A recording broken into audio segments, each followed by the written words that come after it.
You are standing around a campfire. It is 50,000 BC. The sun just went down and the prehistoric dark is closing in around your tribe. There is no Netflix. There is no phone to scroll. There is no existential dread about your unread emails or tomorrow's meetings. There is just you, the freezing night, the crackling flames, and a thick, choking plume of smoke curling directly into your face. And somewhere, in the middle of coughing your lungs out, one of your ancestors looked at that smoke and thought, wait, what if I did that on purpose? This is the story of how humans discovered smoking. Not cigarettes or cigars, or the guy outside the office you always talk to for too long. We are talking about the very first time a human being intentionally inhaled something burning, and why this bizarre, seemingly toxic habit might be one of the oldest behaviors our species has ever shared. Because here's the thing nobody tells you. Smoking did not start with tobacco. It did not start with 15th century trade routes, democratic peace pipes, or agriculture. The desire to put fire and smoke into our lungs is hardwired into us on a level so deep it actually predates civilization entirely. And the evidence for this is genuinely mind-blowing. How did a toxic, choking byproduct of fire become a multi-trillion-dollar modern obsession? Why do our brains respond to it in the first place? The answer isn't in history books. It is locked in our biology. And it is a window into the most sophisticated survival mechanics our species has ever developed. Let's start by debunking a popular myth. The classic story goes like this. A group of early humans discovered tobacco, liked how it felt, and invented smoking. It is a simple, neat explanation, and it is completely wrong. Long before we were even Homo sapiens, our earlier cousin, Homo erectus, was already using fire. The oldest confirmed evidence of controlled fire used by our ancestors dates back roughly 1 million years ago at a site called Wonderwerk cave in South Africa. Archaeologists found burnt plant ash and charred bone, showing a sustained, deliberately managed fire. For hundreds of thousands of years, every single pre-human ancestor sat around a campfire, breathing in smoke. It was constant, unavoidable, and the original bad air quality. Only no one had an app to check it. But campfire smoke isn't just carbon dioxide and water vapor. When you burn organic matter, you get a cocktail of chemical compounds depending on what you're burning. Some plants, when combusted, release psychoactive alkaloids, terpenes, and compounds that interact with the human nervous system. In other words, some of our ancestors were absolutely, accidentally getting high around the campfire, and they had no idea why they felt amazing. And here is the biological kicker. The human brain has specific receptors that respond to cannabinoids. These receptors did not evolve because of cannabis. They are part of our endocannabinoid system, which regulates mood, memory, and appetite. But the fact that they exist means that when a human first inhaled smoke from a burning wild cannabis plant, their brain wasn't confused. Their brain was like, "Oh, hello, I've been waiting for you." That first accidental hit of psychoactive smoke around a prehistoric campfire was the true origin of smoking. It wasn't a calculated decision. It was a pleasant accident. Repeated enough times that someone eventually decided to recreate it on purpose. Think about it. The entire global tobacco industry, centuries of ritual and social customs, all started because a hunter sat downwind of the wrong bush and had an unexpectedly great evening. Now, we have to be careful about timelines. Organic materials like seeds, leaves, and pipes made of wood or leather rot away quickly, leaving no archaeological trace. But where organic evidence fails, history and stone tell the story. The ancient Greek historian Herodotus, writing in the 5th century BC, described in remarkable detail the Scythians, a nomadic people from the Eurasian steppe, performing what he called a vapor bath. They would pitch a small, enclosed felt tent, heat stones until they glowed, throw hemp seeds on those stones, and sit inside inhaling the smoke, howling with pleasure. For centuries, historians assumed Herodotus was exaggerating. Then, archaeologists started excavating Scythian burial mounds and finding bronze braziers, heated stones, and hemp residue, exactly as Herodotus described. The man was just reporting what he saw. Meanwhile, in the Pamir Mountains of Central Asia, researchers excavated a burial site dating to 500 BC. They found wooden braziers containing stones that had been superheated alongside residue from cannabis plants with unusually high THC content. This wasn't wild hemp used for rope.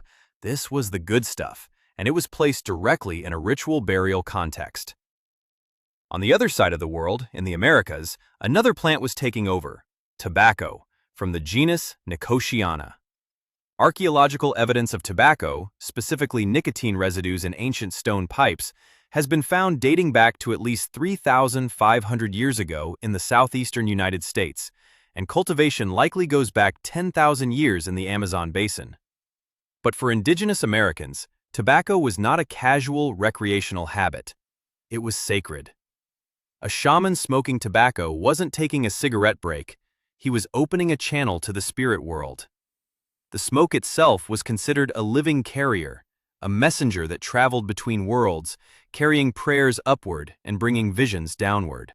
Blowing smoke on someone was an act of blessing, respect, and binding agreement. You didn't chain smoke it while watching TV. You treated it with reverence. But why do humans seek out these experiences? In the 1980s, UCLA psychopharmacologist Ronald Siegel proposed the intoxication hypothesis. He argued that the pursuit of altered consciousness is a primary biological drive, right alongside hunger, thirst, and sex. We see this across the animal kingdom. Elephants actively seek out fermented marula fruit to get drunk. In Siberia, reindeer eat psychoactive Amanita muscaria mushrooms and will even drink the urine of other reindeer who ate the mushrooms because the compounds pass through intact. Yes, reindeer doing drug recycling in Siberia. Honestly, respect. Before smoking was recreational or even spiritual, it was also medicine. The Ebers Papyrus, one of the oldest medical documents in the world from ancient Egypt, dating to 1550 BC, describes treatments involving the inhalation of smoke from heated herbs to treat asthma and lung conditions.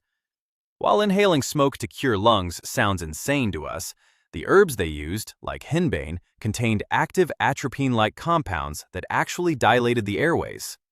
Hippocrates, the ancient Greek physician, prescribed herbal smoke fumigation regularly.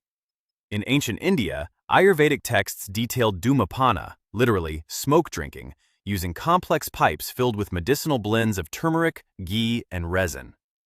It was a sophisticated medical system with centuries of clinical practice. Beyond medicine, smoke was the ultimate social glue. Humans are deeply social animals. We evolved in groups, and group cohesion was a matter of life and death. Modern neuroscience has confirmed that shared rituals synchronize brain activity, increase trust, and deepen group identity. So, when a group of ancient hunters sat in a closed space breathing in smoke from psychoactive herbs, they weren't just partying. They were using ancient social technology to build deep trust, helping them coordinate in dangerous hunts and survive together. The ritual smoke circle was infrastructure. But then came the 16th century, and the sacred, disciplined ritual was turned into a global disaster. When Columbus arrived in 1492, they saw indigenous people inhaling smoke from glowing sticks of dried leaves. Within weeks, the crew tried it, got hooked, and brought it to Europe. In the hands of European industrialists, what took indigenous Americans thousands of years to control was turned into a mass-market consumer product. In the 20th century, the tobacco industry engineered the modern cigarette. They added chemicals to make nicotine hit the brain faster, spent billions on advertising to hook children, and hired doctors to endorse their products while suppressing evidence that smoking caused cancer. The moral chasm between a shaman in 500 BC and a tobacco executive in 1960 is one of the largest in human history. Both worked with the same plant, but they had nothing else in common. So, when did ancient humans start smoking? In 2019, researchers in Utah's Great Salt Lake Desert found tobacco seeds in a hearth dating back 12,000 years. But the behavioral drive underneath it, the desire to alter consciousness, to heal, and to bond, is likely as old as fire itself. The ability to connect cause and effect, to look at a burning plant and think, last time that smoke got in my face, I felt different. Let me do that again. That wasn't addiction. That was intelligence. For all the things that separate us from our ancestors, the technology, the smartphones, the internet, There are these thin threads of continuity that run unbroken through 100,000 years of human history. Fire, smoke, and breath. The next time you sit around a summer bonfire, catch a whiff of wood smoke on a cold night, or just take a deep breath, you are participating in something far older than you realize. You are doing what humans have always done. You are breathing.